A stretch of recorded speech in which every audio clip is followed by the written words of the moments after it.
Hello, dreamer. Welcome to the channel. Before we begin, I recommend you put on your headphones, close your eyes, and step into the story. Everything was going well in my life. I had a loving family, good friends, and a steady job in Texas City. Life was fine, except for one thing I disliked. My office was far from home, and the only road that connected the two was a long, lonely stretch surrounded by thick forest. It was a kind of isolated strip of asphalt, like an island cut off from the rest of the world. For nearly 4 miles, there was nothing but road, trees, and silence. Every night, when I returned home, the place was pitch black. Not a soul in sight, just shadows and the hum of my bike engine. The darkness of those woods pressed in on me from both sides, and though I hated it, I had no choice but to take that road every single day. One stormy night, while riding home on my motorcycle, I felt an urgent need to relieve myself. With the thunder roaring overhead and lightning splitting the sky, I pulled over, parked my bike, and stepped into the trees. The rain beat against my shoulders as I searched for some privacy in the darkness. That's when I heard it. A scream. A man's scream. Raw, agonized, echoing through the forest. My entire body froze. My first instinct was to run to get back to the road, but some misplaced sense of courage made me call out, "Who's there?" The answer came in the form of rushing footsteps. I couldn't see anything at first, but when lightning cracked across the sky, the forest lit up for a split second. That was when I saw him. A man, covered in blood. His face was a mask of crimson, half hidden behind streaks of gore. In his hand gleamed a massive knife, wet and shining. He was running straight toward me. Terror consumed me. My breath caught in my throat as I bolted back toward my motorcycle. My entire body trembled uncontrollably, but somehow with shaking hands, I managed to start the bike. I sped off into the storm without daring to glance behind me. My heart hammered like it would burst through my chest, and the roar of the storm chased me all the way home.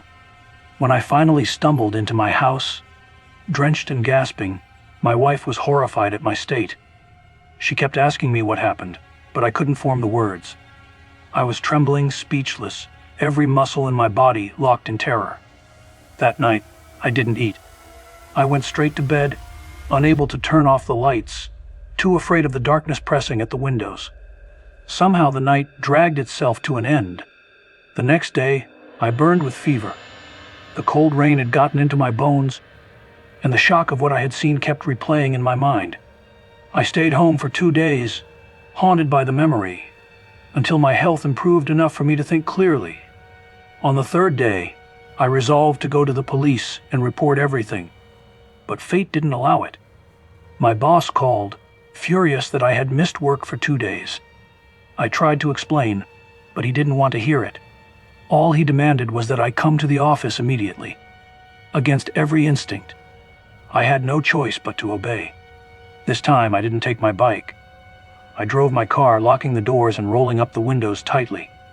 I told myself I would cross that forest road quickly, without looking at anything. On my way to the office, the road was mercifully clear. At work, I tried again to explain my ordeal to my boss, but he dismissed me with cold indifference. Night came. Once again, I had to drive home. As soon as I approached that cursed stretch of forest, the weather changed. The calm evening transformed into a violent storm, thunder booming across the sky. Rain battered my windshield, and the wipers struggled to keep up. That's when he appeared. A figure stepped from the side of the road, a man wearing a helmet. Before I could react, he threw down a strip of metal spikes. My car barreled over them at high speed, and the tires burst with violent bangs. I lost control.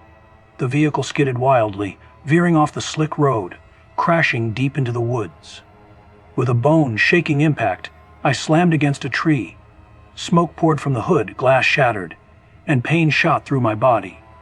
Dizzy and bleeding, I stumbled out of the car. That was when the man attacked.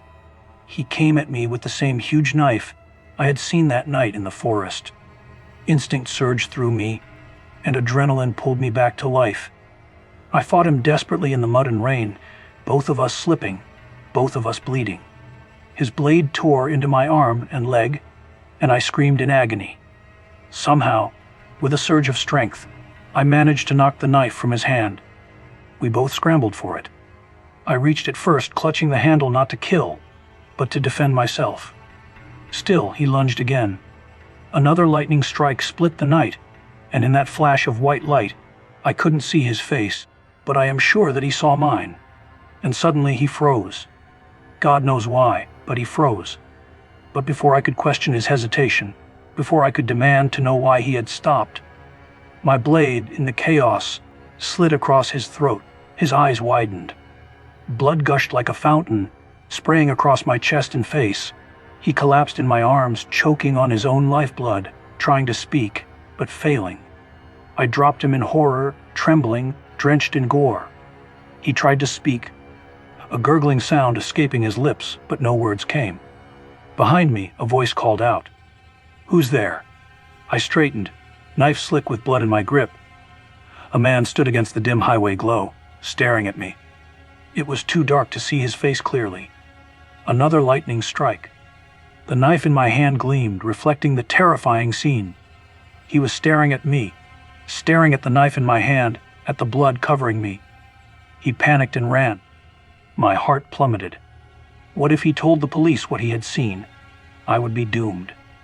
I ran after him, screaming that I was innocent, that it wasn't what it looked like.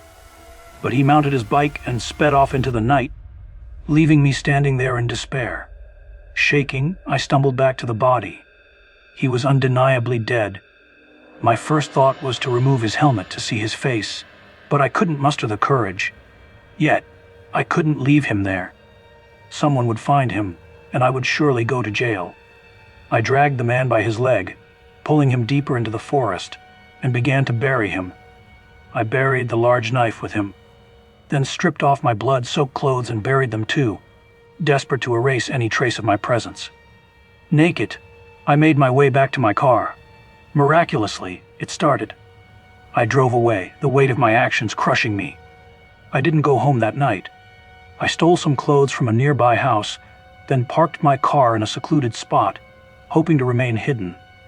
I switched off my phone, terrified the police might be tracking me.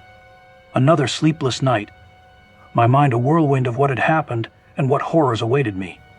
Then a desperate, twisted plan began to form in my mind. The next day, I would wait on that road, wait for that man to appear. Not many people use that forest road. Every night I drove it, I saw no other vehicles. It had to be him, the witness. I would wait for him before he could report me. The following day I returned to the forest road, a desperate hope flickering within me. If I found him, I would explain my situation, plead my case. But that day, not a single vehicle passed. I spent another night in my car, phone still off, hiding from a phantom pursuit.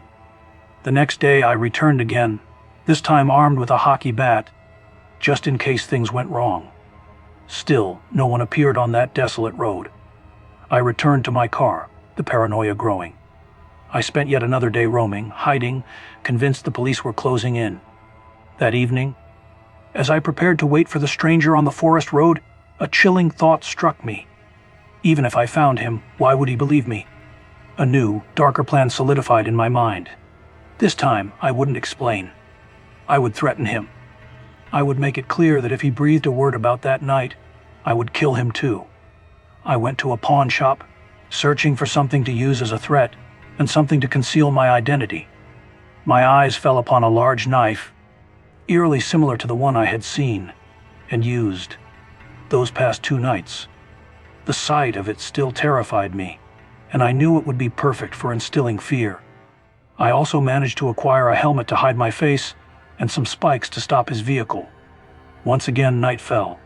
I returned to the same forest road at the same time. The weather, as if on cue, turned stormy.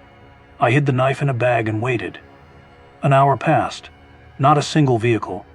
The darkness was absolute, the rain beginning to fall. Then, a car approached. I instantly threw the spikes across the road. I didn't want to hurt him, only to threaten him, to ensure his silence. The car, traveling at high speed, lost control, veering off the highway into the rainy, pitch-black forest. I heard a sickening thud, His car had crashed. I ran towards the wreckage, a strange mix of fear and a twisted sense of purpose driving me. I reached the car, yanked open the driver's door, and began to pull the man out, just to ensure he was safe enough to be threatened. There was blood on his head, but in the darkness, I couldn't make out his features. I was trying to help him, to get him out, but suddenly he started fighting me. He kicked out, sending me sprawling away from him.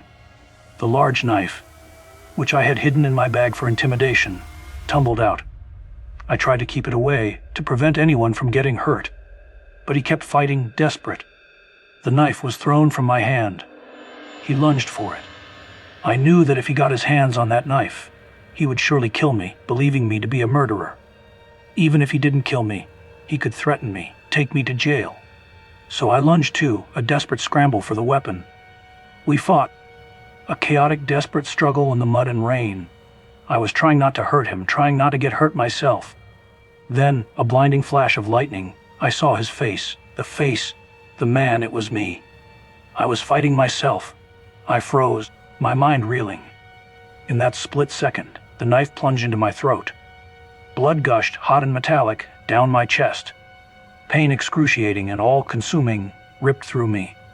My body began to convulse, shivering uncontrollably. On one side, the agony of the wound, on the other, the horrifying realization of what was happening.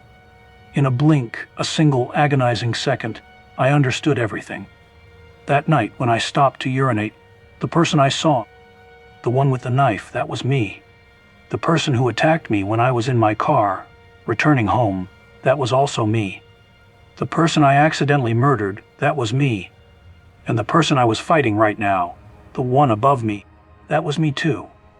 It meant that in just a few seconds another man would appear, see us fighting, and flee in terror. And that man too would be me. In that instant, I grasped the horrifying truth. It was a loop. An inescapable, endless loop, entirely about me. I was trapped in this moment, and I didn't know how long I had been stuck, how many times this scene had played out, or how many more times it was destined to repeat. Even with the knife in my neck, even as I was dying, I tried to speak. I tried to explain to the man above me, to myself, to stop it. Please stop. I gurgled, the words choked by blood. This loop, it will never end. I tried to speak, to warn him, to warn myself, but no sound came out. And then, just as I had foreseen, a voice from the darkness, "Who's there?" My intuition had become reality. This was indeed a loop, and I was utterly, hopelessly trapped.